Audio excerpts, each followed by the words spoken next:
Hey everybody, Chris here at U-Joint. Today we're going to show you how to install our side steps. So as you can see, Connor has the step in place. This hole is the first hole you're going to mount the step to.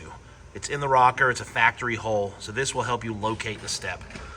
Once you get that bolt hole in, then you can get the step level and then start drilling more holes.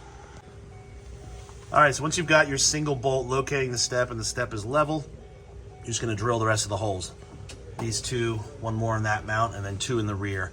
Just drill through the pinch weld and use the 1/4-inch hardware that we provided. Once you're done with that, you can do the vertical supports. These go through the footwell, the step, if you want to call it that.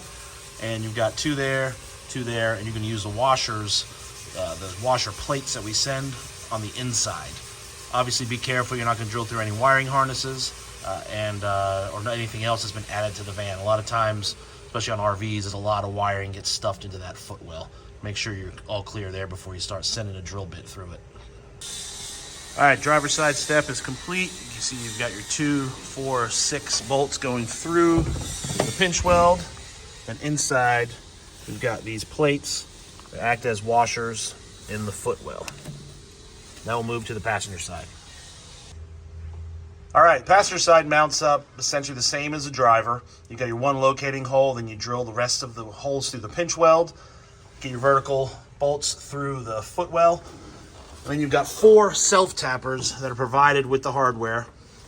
They go here and here. They just self-tap into the body, and then you are done. All right, here you go. Passenger side step is installed. If you have any questions, please email Chris at ujointoffroad.com or leave it in the comments. Thanks for watching.